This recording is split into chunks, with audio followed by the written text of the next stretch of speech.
Welcome to PoliticIt Talk, where we talk about political strategy. I'm Josh Light. And I'm Sterling Morris. And today we were going to talk about targeting for a poll, but we got sidetracked from some new information that came out from Facebook. Facebook has just released something called Facebook Graph Search, and they just started talking about it today.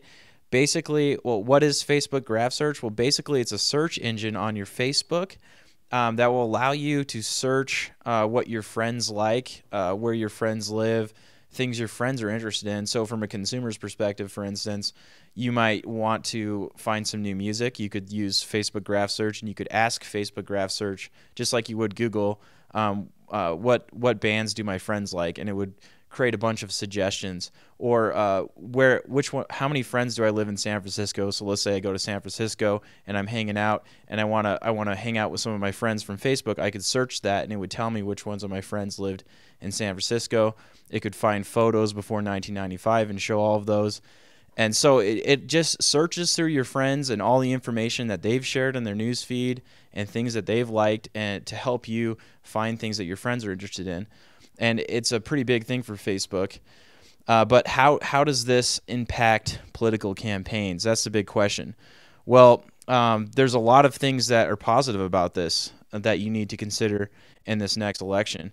One of the things is, if your friends actively go out and say that they voted for you in the news feed, then when their friends go and search using the Facebook Graph Search, what will end up happening is they'll find out that their friends voted for you, and that might convert into additional votes for you in your campaign. Another way you could use it potentially too is you could go out and locate volunteers in a city. Let's say that you're going to go and knock on doors in a neighborhood, and this is a city that you don't have a lot of volunteers in that have signed up. Well, what you could do is you could go into Facebook Graph Search.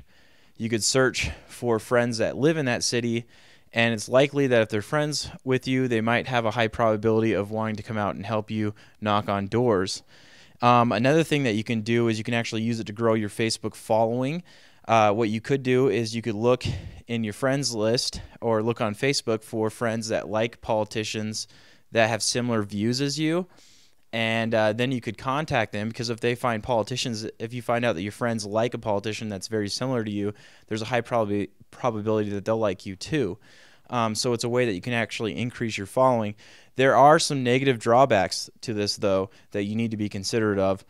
One of the negative drawbacks is with photographs. What will happen right now on Facebook is someone could take a picture of you and tag you in that, and if you have your privacy settings set correctly, that picture won't actually appear in your timeline on Facebook unless you approve it. But and so it doesn't actually appear. But let's say with this new Facebook Graph Search, you have one of your competitors sends a mole into your organization, or sends one of their volunteers to your event, and they take an unflattering picture of you, and they tag you on Facebook. Well, you can still deny that tag on Facebook. You can ask them to remove the picture, but what will happen is that photo will actually be tied to you as a politician. So when someone goes into Facebook, if that volunteer has made that photo public and they use Facebook Graph Search and they search for you, that unflattering picture is going to show up, and there's nothing that you can do about it. So you're going to need to be pretty careful, because people are going to be able to use that as a weapon against you potentially. And because of this new nature and the way that information is shared amongst friends now, it's going to make the individual managing your Facebook account a lot more important, because they're going to have to be very careful on what they say and what content they share, because that content's going to be saved. It's going to go into the search algorithm, and it's going to be used by Facebook, and it's going to be used by people to find information about you.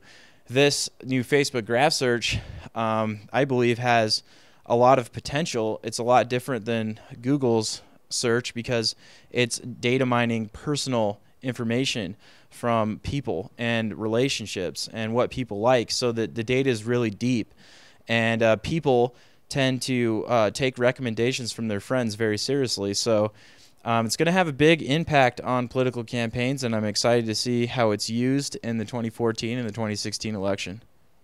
Well, today we released our top 10 ranking of congressmen and congresswomen on Twitter. And what we did to do this is we looked at the 435 congressmen who were just sworn in on January 3rd of this year. And we tried to identify each Twitter handle for every representative in Congress. And we found that about 96% of all congressmen and women have a Twitter handle. I think there are only 16 who didn't. And then we looked at how many followers each congressman has, how many tweets he's sent out, and how many Twitter handles he's following. We put it all in a big spreadsheet and did some linear regressions and found some interesting information. Some politicians on Twitter tend to have more followers if they follow more people, and this is a very loose rule. There's just a small correlation there, but it might be something interesting to think about when you're planning your Twitter strategy. Something else that we found that was really interesting is there seems to be just a very small correlation between the number of tweets a politician sends out and the number of followers that politician has. Of course, there are tons of variables in determining what type of audience a politician can develop. The number one politician on our ranking is John Boehner. He's also the Speaker of the House, so he's quoted very often. He's probably one of the most well-known congressmen in House, and of course he has the most followers of any representative in House as a result. So obviously there are many variables above and beyond how many times a politician tweets, how many people that politician follows, but there are some small correlations there, and we thought that was quite interesting. Well, thanks for listening, and next week we will talk about targeting from a poll. Thanks a lot. PoliticIt Talk is brought to you by PoliticIt. PoliticIt provides powerful real-time campaign analytics for politicians.